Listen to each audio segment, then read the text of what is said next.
اللہ کے قریب ہونا چاہتے ہو تو اپنے نفس کی ہر خواہش کو مٹی میں دفن کر دو۔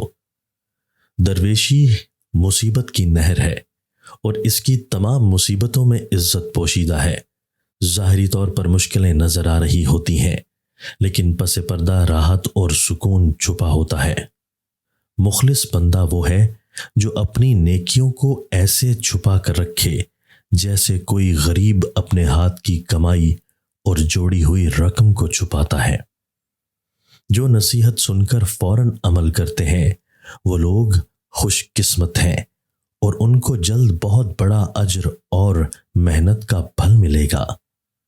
وہ انسان کامیاب ہوتا ہے جس نے بزرگوں کی باتیں سن کر ان پر عمل کیا، بزرگوں کی نصیحت کو ضائع نہیں کیا۔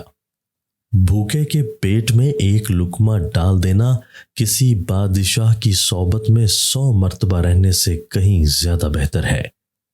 اگر تمہارا کوئی ہم نوا تمہارا راز کھول دے تو پریشان مت ہو اور ملامت نہ کر۔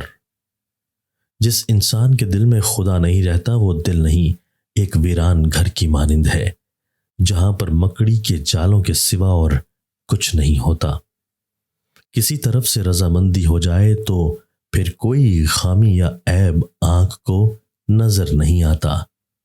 جس شخص میں اچھا خلوص ہے تو سمجھ جاؤ اس میں تصوف کی روشنی جلی ہوئی ہے۔ اس کی صحبت میں بیٹھو، بہت کچھ حاصل ہوگا۔ تلسی کے پتوں سے نکلنے والا تیل استعمال کریں اور کھانے میں ادرک استعمال بڑھا دیں، کبھی سانس کی بیماری دمہ نہیں ہوگا۔ جس دل میں علم کی تڑپ نہیں، ایسا دل مردہ دل ہے، اور اگر زندہ ہے تو مردہ ہو جاتا ہے۔ تمام لوگوں میں ذلیل ترین بندہ وہ ہے جو ایک بار نیکی کے راستے پر آ کر دوبارہ برائی کے راستے پر چلنے لگے۔ اس سے بدبخت اور کوئی نہیں۔